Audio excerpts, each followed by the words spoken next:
The 26th of September, 1899, Volume 2, Oppositions to Writing. How the Most Holy Virgin is a Portent of Grace. Abstractive Sight and Intuitive Sight. This morning, as my adorable Jesus came, he carried me outside of myself, but to my greatest sorrow I saw him from behind, and as much as I prayed him to let me see his most holy face, it was impossible. In my interior I kept saying, who knows whether it is because of my oppositions against the obedience to right that he does not deign to show his adorable face? And while saying this I cried. After he let me cry, he turned around and told me, I take your oppositions into no account because your will is so identified with mine that you cannot want but what I myself want. So though it is repugnant for you, at the same time you feel drawn to do it as by a magnet. Therefore your repugnances serve for nothing else but to render the virtue of obedience more embellished and bright. This is why I ignore them. Afterwards I looked at his most beautiful face, and in my interior I felt an indescribable contentment. And turning to him I said, my most sweet love, if I take so much delight in looking at you, what must it have been for our Queen Mamma when you enclosed yourself in her most pure womb? What contentments, how many graces did you not give her? And he, my daughter, the delights and the graces that I poured into her were such and so many that it is enough to tell you that what I am by nature, our mother became by grace. Also, since she had no sin, and therefore my grace was able to lord freely within her, there is nothing of my being which I did not give to her. At that instant I seemed to see our Queen Mother as if she were another God, but with this difference alone, that in God this is his own nature, while in Mary Most Holy it is acquired grace. Who can say how stupefied I was left, how my mind was lost in seeing a portent of grace so prodigious? So turning to him I said, my dear good, our mother had so much good because you let yourself be seen intuitively. I would like to know, how do you show yourself to me, by abstract or by intuitive sight? Who knows whether it is even abstractive at all? And he, I want to make you understand the difference that passes between one and the other. In the abstractive, the soul contemplates God, while in the intuitive, she enters into him and obtains graces. That is, she receives within her the participation in the divine being. How many times have you not participated in my being? That suffering which seems almost natural in you, that purity by which you reach the point of feeling as if you did not have a body, and many other things. Have I not communicated this to you when I had drawn you to myself intuitively? Ah, Lord, it is so true. And what thanks have I rendered you for all this? What has been my correspondence? I feel blushing at the mere thought of it. But oh, please forgive me, and let it be known in heaven and on earth that I am an object of your infinite mercies. End of the reading. The 26th of September, 1904, Volume 6, The Lamp of Grace. All the pains that Jesus suffered in his passion were triple. As I was in my usual state, I heard a voice saying to me, there is a lamp which is such that whoever draws near it can light as many little flames as he wants, and these little flames serve to form a crown of honor around the lamp and to give light to the one who lit them. I said to myself, what a beautiful lamp this is. It has so much light and so much power that while it gives to others as much light as they want, it remains always what it is, without being impoverished in light. Who knows who possesses it? While I was thinking of this, I heard someone say, "The lamp is grace, and God possesses it. Drawing near it signifies the good will of the soul to do good, because as many goods as one wants to draw from grace, one can draw. The little flames that are formed are the different virtues which, while giving glory to God, give light to the soul." Then after this, I saw Blessed Jesus for just a little, and he told me, "My daughter," and this because I was thinking of how our Lord let himself be crowned with thorns, not once, but as many as 3 times. And since those thorns, broken, remained inside his head, as the crown of thorns would be driven in again, the thorns which were already there would penetrate deeper. And I said, "My sweet love, why did you want to suffer this painful martyrdom as many as 3 times? Was 1 time not enough to pay for our evil thoughts?" So making himself seen, he said, "My daughter, not only was the crowning with thorns triple, but almost all the pains I suffered in my passion were triple. Triple were the 3 hours of agony in the garden. Triple was the scourging, as they scourged me with 3 different types of lashes. 3 times did they strip me, and as many as 3 times was I condemned to death, at night time, early in the morning, and in broad daylight. Triple were my falls under the cross, triple the nails. 3 times did my heart pour out blood, in the garden by itself, in the act of the crucifixion from its very centre, when I was stretched well on the cross, so much so that my body was all dislocated and my heart was smashed inside and poured out blood. And after my death, when my side was opened with a lance. Triple were the 3 hours of agony on the cross. If one wanted to ruminate on everything, oh, how many triples would he find? And this was not by chance, but everything was so because of divine disposition to render the glory due to the Father complete, as well as the reparation owed to him by creatures and the good to be earned for creatures themselves. In fact, the greatest good that the creature has received from God was being created in his image and likeness and endowed with 3 powers, intellect, memory, and will. And there is no sin the creature commits in which these 3 powers do not concur. So she stains and disfigures the beautiful divine image that she contains within herself, using the gift to offend the giver. And I, in order to restore this divine image in the creature and to give God all the glory that the creature owed him, concurred with all my intellect, memory, and will in a special way with these triples suffered by me, in order to render both the glory due to the Father and the good which was necessary for creatures complete. End of the reading. The 26th of September 1919, Volume 12, Effects of the State of Victim.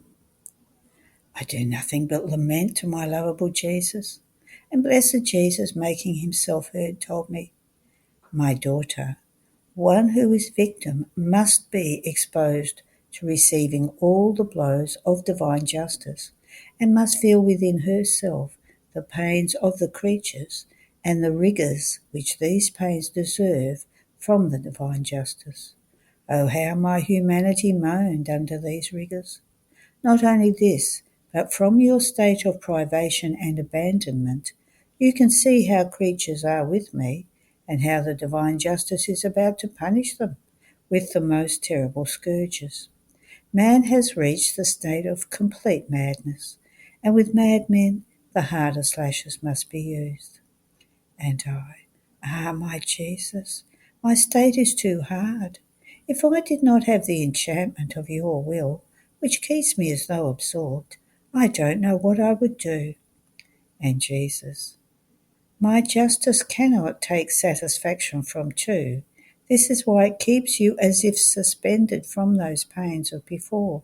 But since obedience also concurred when I wanted you to put yourself in this state, it is now obedience that wants to keep you in it still. This is why it continues. However, it is always something before divine justice that the creature wants to do her part. You, however, do not move in anything, and then you will see what your Jesus will do for you. End of the reading. The 26th of September 1926, Volume 20. The mere word will of God contains an eternal prodigy. How everything converts into love and prayer.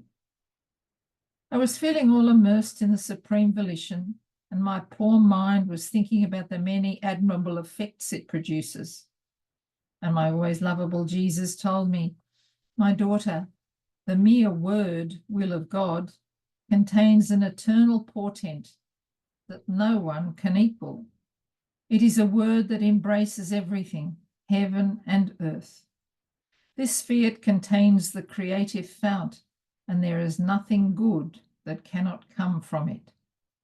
So one who possesses my will, by virtue of it, acquires by right all the goods that this fiat possesses. Therefore, she acquires the right to the likeness of her Creator. She acquires the right to divine sanctity, to his goodness, to his love. By right, heaven and earth are hers, because all came into existence from this fiat. With reason, her rights extend over everything. So the greatest gift, the greatest grace I can give to the creature is to give her my will, because all possible and imaginable goods are bound to it, and by right, because everything belongs to it. Then afterwards, my sweet Jesus made himself seen coming out from within my interior, and he was looking at me, but he fixed his gazes on me so much as if he wanted to portray himself, engrave himself within my poor soul. On seeing this, I said to him, my love Jesus, have pity on me. Don't you see how ugly I am? Your privation during these days has rendered me even uglier. I feel I'm good at nothing. Even the rounds in your will I do with difficulty. Oh, how bad I feel. Your privation is like a consuming fire for me, that burning everything in me takes away from me the life of doing good. It leaves me only your adorable will, that binding me all to itself makes me want nothing but your fiat, and see and touch nothing but your most holy will. And Jesus, resuming his speaking, added, my daughter, wherever my will is present, everything is sanctity, everything is love, everything is prayer. So since its fount is in you, your thoughts, your gazes, your words, your heartbeat, and also your movements, everything is love and prayers. It is not the form of the words that forms prayer. No, it is my operating will that, dominating all of your being, makes of your thoughts, words, gazes, heartbeats, and movements as many little fountains that spring from the supreme will. And rising up to heaven in their mute language, some pray, some love, some adore, some bless. In some, my will makes the soul do what is holy, what belongs to the divine being. Therefore, the soul who possesses the supreme will as life is the true heaven. Be it even mute, narrates the glory of God and announces itself as the work of his creative hands. How beautiful it is to see the soul in whom my will reigns. As she thinks, looks, speaks, palpitates, breathes, moves, she forms the stars to adorn her heaven, to narrate more the glory of he who created her. My will embraces everything as though in one breath, and lets nothing of all that is good and holy escape the soul. End of the reading. The 26th of September 1937, Volume 35. How God gives to the creature without ever ceasing. Gifts he gives to one who lives in his will. The palpitating life of God. The little winner. My flight in the divine will continues, and I remain astonished at seeing how it always wants to give.